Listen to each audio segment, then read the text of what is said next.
BNS को लेकर कह सकते हैं देश में पहली कमेंट्री है, अलग अलग बॉलीवुड में। नहीं, देखिएगा कि 3 नए आपराधिक कानून आए हैं। एक आया है भारतीय न्याय संहिता, यानी पुरानी आईपीसी को रिप्लेस करके नया कानून आया भारतीय न्याय संहिता। दूसरा कानून आया है भारतीय नागरिक सुरक्षा संहिता, यानी बीएनएसएस। ये पुरानी सीआरपीसी का जो क्रिमिनल प्रोसीजर कोड था उसको रिप्लेस करके ये नया कानून आया है। और तीसरा आया है भारतीय साक्ष्य अधिनियम, जो पहले इंडियन एविडेंस एक्ट होता था, उस एक्ट को रिपील करके ये कानून आया। तो ये 3 कानून है, ये तीनों ही आपराधिक कानून है। क्रिमिनल लॉ के बारे में ये 3 मुख्य कानून हैं और इन तीनों कानूनों में एक साथ परिवर्तन ला करके इनको आज के समय के अनुरूप किस प्रकार से इनमें प्रावधान किए जाए उसका प्रयास किया गया है। टेक्नोलॉजी का जमाना है, टेक्नोलॉजी का प्रयोग किस तरह से किया है और टेक्नोलॉजी को इनकॉर्पोरेट करने के लिए धारा जो उसमें प्रावधान उन प्रावधान में क्या परिवर्तन किए जाए। जैसे पहले ऑडियो विजुअल जो होती थी, एविडेंस या आदमी की प्रेजेंस होती थी, वो उसके लिए स्पेशल प्रोविजन किया गया। अब इसमें क्लियर कट है कि किसी भी इलेक्ट्रॉनिक मीन से आप है ना कि जो वीडियो कॉन्फ्रेंसिंग के जरिए आप एक आदमी को पेश कर सकते हो, यानी इट विल ट्रीटेड एज पेशी, फिजिकल पेशी इन द कोर्ट, उस तरह इज डीम्ड। इसी तरीके से पहले है ना कि आपको कोर्ट का प्यादा जाता था सम्मन देने, आदि मिलता था, कभी मिलता था, महीनों लग जाते थे। अब क्या है, व्हाट्सएप के माध्यम से, ईमेल के माध्यम से, दूसरे इलेक्ट्रॉनिक कोई भी माध्यम है, टेलीग्राफ है, कोई भी जो है आप यूज करते हो, उनके माध्यम से आप सम्मन भेज सकते हो, एविडेंसेस ले सकते हो। तो बहुत सारी चीजें जो ये चेंजेस हैं टेक्नोलॉजी का प्रयोग करके जो किस प्रकार से कानून को तकनीकी सम्मत बनाया जाए, एक तो ये चीज आई है। दूसरी चीज जो डिले होता था कानून में, बहुत सारे वो प्रावधान खत्म किए जिनसे कि कानून जो निर्णय आने में जो डिले होते थे वो बंद हो जाए।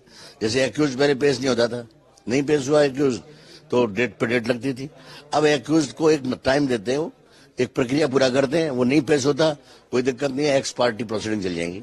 पहले क्या 6 एक्यूज ने, मान लो 1 नहीं हो रहा तो 6 के 6 का केस रुका, ट्रायल रुकी पड़ी है। तो अब इनमें ये परिवर्तन आया, त्वरित न्याय मिले, जल्दी से न्याय मिले क्या है। फिर ऐसे बहुत सारे प्रोविजंस आए हैं, जैसे कानून को आज के हिसाब से, जैसे ट्रांसजेंडर का कोई प्रोविजन नहीं था, वो भी they are also having their separate identity, वो किया है। पहले महिलाओं के कानून कई जगह बिखरे हुए थे, बच्चों से संबंधित अपराध कानून कई जगह बिखरे हुए थे।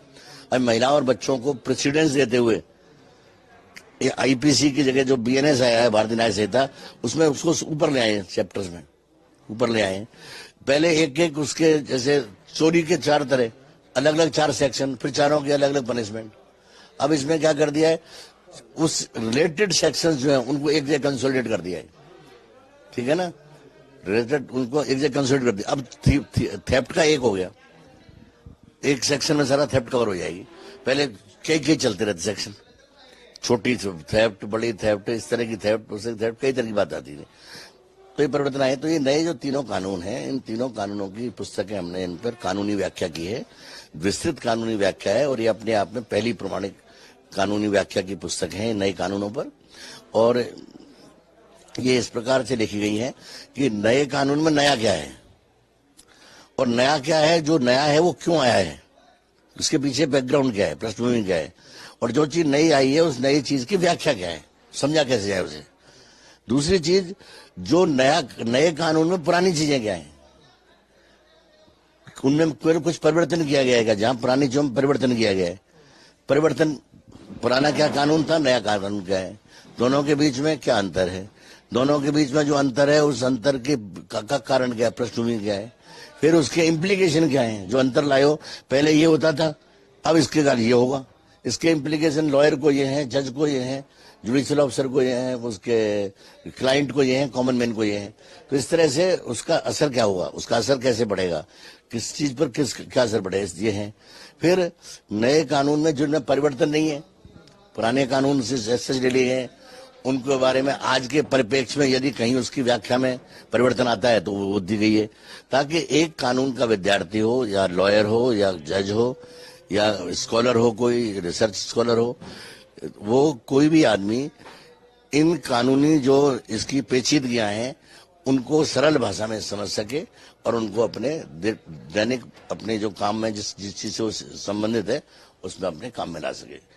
तो ये इस तरह से करीब 2,500 पेज की 3 कमेंट्रीज हैं, 2-2 वॉल्यूम में हैं दोनों सारी कमेंट्री।